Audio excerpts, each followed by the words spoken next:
총선을 앞두고 주요 정당들이 1호 공약을 내놓고 있다. 민생 경제와 관련 있는 공약들이 주를 이루고 있는데 과연 이번 4월 총선이 우리 경제에 미친 영향은 무엇일지 집중 분석한다.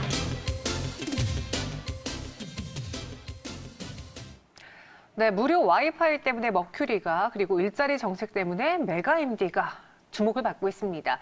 다시 말해서 오늘은 정책 때문에 움직이는 종목들이 많은데요. 총선을 앞두고 어떤 정책이 나와주게 될까요? 이야기 나눠볼게요. 김원식 경제평론가와 함께합니다. 안녕하세요. 네, 안녕하십니까. 네, 어서 오세요. 참 뜨거운 화두인데 우리 증시도 지금 뜨겁게 만들고 있습니다. 이 네. 총선을 목표로 이제 여당과 야당이 서로 공약을 내놓을 텐데 우선 첫 번째로 여당인 민주당의 경제 기조 그리고 핵심 기조는 무엇인가요? 일단 공약을 보니까 좀 네. 의외였다라고 생각이 들기도 하는데요.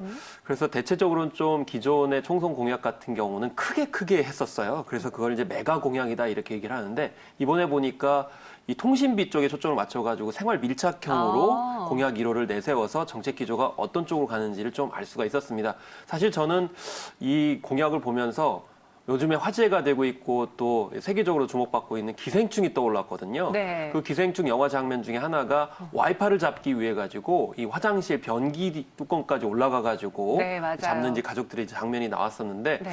그만큼 이제 서민층들한테는 굉장히 중요하고요. 또 이 와이파이에 관련돼서 또 젊은 층들 같은 경우에는 이 통신 기본권에 관련돼서 중요하기 때문에 네. 이 그런 가계 통신비뿐만이 아니고 젊은 층들의 이 표심을 잡기 위해서 아마 공약 1호로 이 통신비 관련 와이파이 공약을 내세웠다 이렇게 볼 수가 있겠습니다. 그래서 원래는 2022년까지 한 1만 6천, 7천 개 정도의 와이파이 그런 이제 존을 구축하겠다 이렇게 밝혔는데 이걸 좀 확장해가지고 이 5만 3천여 개로 이게 늘리겠다 이렇게 밝혔어요. 그래서 총 예산이 한 5,780억 원 정도 이렇게 소요될 것이다 밝혔고 또 뭐 기존의 어떤 모든 버스, 학교, 공공장소 어디든 통신비 0원을 목표로 하겠다 이렇게 밝혔어요. 근데 이게 좀 비판도 있습니다. 뭐냐면 과연 그렇게 이런 시내버스나 터미널, 박물관에 공공 와이파이 수요가 그렇게 많겠는가? 그리고 단말기 5만 3천여 개를 지금 구매를 하겠다고 하는데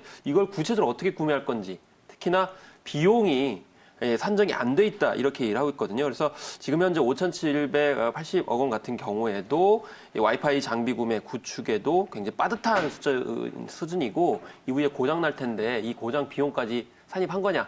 심지어는 이 통신업계하고도 사전에 얘기가 안 됐다 이렇게 얘기를 해서 좀 실효성 측면에서는 좀 비판을 받고 있는 그런 상황이라서 구체적으로 이후에 그런 공약 내용들을 또 총선과 관련해서 봐야 될 것 같습니다. 네, 이 전국 무료 와이파이를 1호 공약으로 내세우면서 생활 밀착형이다라는 핵심 키워드를 꼽아주셨어요. 그럼 두 번째로 자유한국당과 정의당 등 주요 야당의 핵심 공약은 현재 어떤가요? 일단 자유한국당 같은 경우는 네. 돈 문제에 초점을 맞춰져 있는 것 같아요. 그래서 지금 현 정부의 그런 재정 정책에 대해서 네. 반격을 하고 있는 그런 상황인데 그렇기 때문에 뭐 재정 건정성을 강화하겠다라는 공약을 제1호로 내세우고 있는 그런 상황입니다. 그러니까 재정 건전화법을 만들겠다는 건데 이거는 재정의 상한선을 주어가지고 뭐 재정을 함부로 못 쓰게 하겠다 이런 이제 정책 기조를 보여준 것이고요. 그리고 세제 잉여금을 가지고 이 국가 채무 상환에 사용하겠다 이렇게 밝혔어요.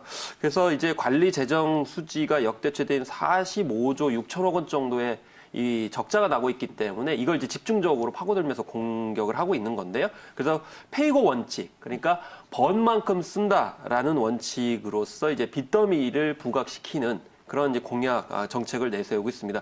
그리고 청년 실업 문제를 해결하기 위해서 노동법의 사각지대를 최소화하겠다 이렇게 또 밝히고 있고요. 주 52시간 근로제에 관련돼서도 이 탄력, 선택, 재량 근로제 도입을 이제 중소기업에 어떻게 적용시킬 것인가라고 하면서 대기업 노조를 이제 공격하는 형태로 지금 공약을 많이 내세우고 있는 그런 상황입니다. 그렇지만 이 주 52시간에 관련돼서는 국회에 이제 관련 법안이 계류 중이긴 하지만 지금 현재 좀 협의가 안 되고 있고요. 네. 그리고 자유한국당이 과연 다수당을 차지하겠는가 이런 여러 가지 문제가 있다 보니까 사실상 실효적인 문제에서 좀 지적도 있고 또 이 뭐 생활 밀착형으로는 전기값 인상 분에 관련돼 가지고 인하 쪽으로 지금 방향성을 많이 부각을 시키고 있습니다. 그래서 에너지 관련법 개정안을 하겠다. 그래서 신한울 3, 4호기 건설, 월성 1호기 재가동 등의 그런 방안을 통해 가지고 원전을 통해서 이제 전기값을 내리는 방향을 하겠다 이렇게 밝히고 있는데, 그렇지만 당장에 이제 이것까지 실현을 하려면 굉장히 또 시간이 많이 걸리기 때문에 구체성에 관련돼서도 또 비판의 목소리가 있는 것이 사실입니다. 재정 건전성 그리고 노동개혁 이야기 꼽아주셨고, 그러면은 정의당의 경우에는 어떤가요? 정의당 같은 경우에는 네. 일단 아주 그 서민 측에 초점을 맞춰가지고 정책 공약들을 많이 내었습니다. 그래서 무주택 이제 세입자 같은 경우에도 이 거주 기간을 최대 9년으로 연장하는 정말 파격적인 총선 공약을 발표를 하고 있고요. 또 이제 특히나 청년층에 초점을 맞춰가지고 공약들을 좀 많이 내세우고 있습니다. 그래서 1인 청년 가구에 주거 지원 수당 20만 원을 내세우겠다. 그리고 청년 기초 자산 제도가 지금 굉장히 주목을 많이 받고 있습니다. 뭐냐면 만 20세 모든 청년에게 이 3천만 원에서 5천만 원 정도를 지급하겠다고 한 거거든요. 요즘에 이제 지자체 선거가 아울러 가지고 이 현금 수당이 굉장히 또 주목을 받고 있어요. 그래서 이 현금 수당은 몇십만 원에 불과하기 때문에 참 뭐 실질적인 도움이 안 된다는 또 비판도 있는 거거든요. 그렇기 때문에 3천만 원에서 5천만 원 정도 지급을 해가지고 이 자산을 불려나가는 방식으로 정책 공약을 내세우고 있다고 하는 것이죠. 특히나 이 현 정부에서 좀 약간 주춤거리고 있는 세제를 굉장히 높게 하겠다. 그래서 이 상속증여세라든지 종합부동산세, 보세 같은 경우를 더 많이 늘리겠다. 이렇게 보여지는 등, 그래서 서민들한테 파격적인 공약을 제시하면서 이제 일종의 세금을 증세하겠다는 식으로 지금 접근을 하고 있습니다. 네, 더불어민주당은 생활 밀착형의 정책을 주요 공약으로 내세우고 있고, 자유한국당은 재정 건전성 그리고 노동개혁을 최우선으로 공약으로 내세우고 있습니다.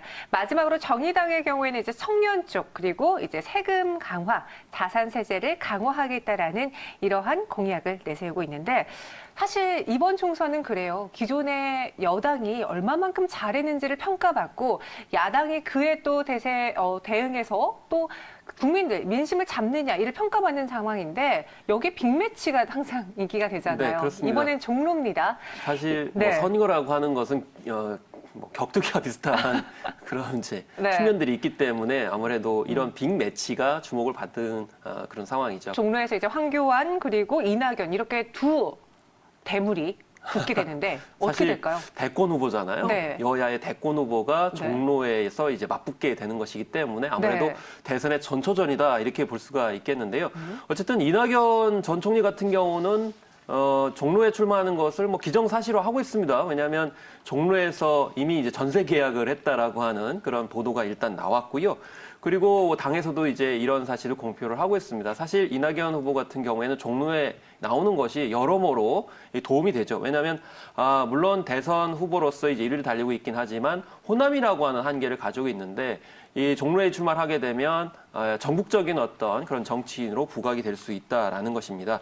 그리고 이 빅 매치를 통해 가지고 황교안 전 대표와 맞붙게 되면은 전국적인 정당 정치로서의 어떤 선거를 이슈화시킬 수 있다라는 것이죠. 그리고 수도권에서 확실하게 이낙연 전 총리가 세력화하는데 이제 분기점이 될 수 있기 때문에 주목을 받고 있는 것이고요. 그렇지만 황교안 한국당 대표 같은 경우에는 굉장히 이제 장고를 이어가고 있습니다. 확실하게 이제 말을 하지 않고 있는 그런 상황이에요. 네. 그 이유는 좀 약간 고민스러운 그런 측면들이 있다라는 건데, 그렇지만 당내에서는 애매한 험지에 출마하기보다는 아예 정말 이낙연이라고 하는 대물과 붙어가지고 확실하게 존재감을 보여달라 이렇게 얘기를 하고 있고요.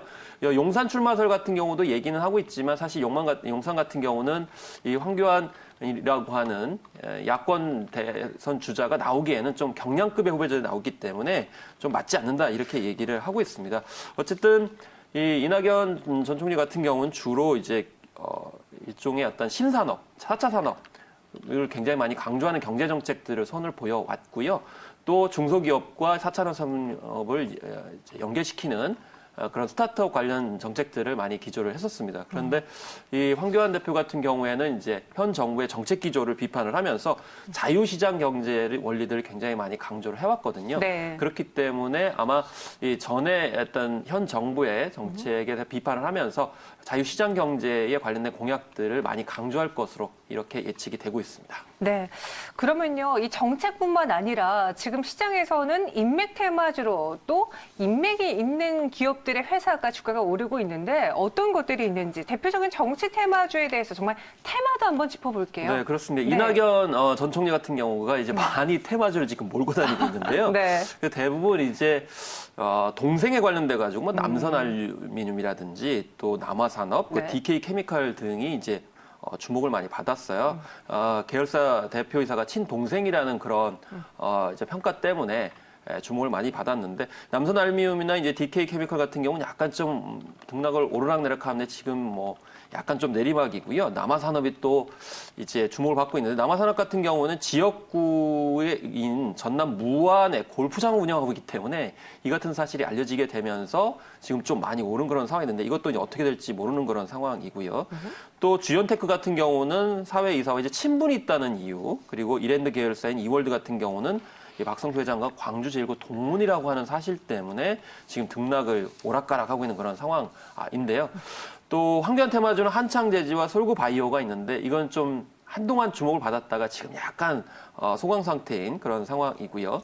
안철수 테마주도 뭐 영원하죠. 네. 그래서 안랩 같은 경우는 뭐 지분 보유를 18.6% 가지고 있기 때문에 이거는 가장 이제 강력하게 계속 보여줄 것 같고요. 또 안랩 출신이 이제 관여되어 있는 써니전자 같은 경우도 주목을 받고 있는 그런 상황입니다. 전반적으로 이런 정치 테마주 같은 경우는 3개월과 비교했을 때 최고 2배 이상 이렇게 오르내는 그런 상황인데 그렇지만 조심을 좀 해야 됩니다. 네, 왜냐하면 그렇죠. 이것은 등락폭이 너무 심하고 또 전혀 이슈가 되지 않는데 억지로 이제 붙이는 경우가 많아서요. 그래서 한국거래소 같은 경우에도 이번에 이제 총선과 관련해서 특별 이제 감시를 하겠다 이렇게 밝혔기 때문에 좀 휩쓸리는 그런 일은 좀 없고 정확한 데이터와 자료를 가지고 투자를 하거나 또 전망을 해야 되겠습니다. 네, 이렇게 인맥 테마주도 있지만 그래도 총선 시기가 다가올수록 정책에 초점을 맞추는 우리 투자자분도 많은데요. 그럼 4월 총선 우리 경제에 어떤 영향을 미치게 될지 그 점을 마지막으로 점검해 볼게요. 일단 이제 부동산이 가장 많이 지금 주목을 받고 있습니다. 그래서 이제 21대 이 선거에서 어떻게 영향을 받을까?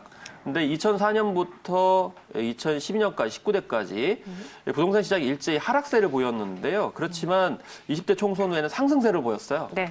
근데 그 이유는 이제 이슈가 좀 약간 각기 다르다는 것이죠. 그래서 지역적으로도 개발 공약에 따라서 국지적인 상승세가 있기 때문에 일률적으로 얘기를 할 수 없는데 2008년에 18대 총선에서는 서울 부동산 시장에서 강북권은 뉴타운 개발 공약 때문에 이제 약세를 보였는데 약세를 보였던 강남권과는 달리 강북권은 오름세를 보였거든요. 그래서 이번 총선에서도 어떤 후보가 어떤 지역에서 이 개발 공약을 내세우냐에 따라서 달라질 수 있기 때문에 역시 부동산을 통한 경제 어떤 공약들이 여러 가지 또 경제 상황들을 또 견인할 수 있는 가능성이 높다라고 이렇게 얘기할 수 있겠습니다.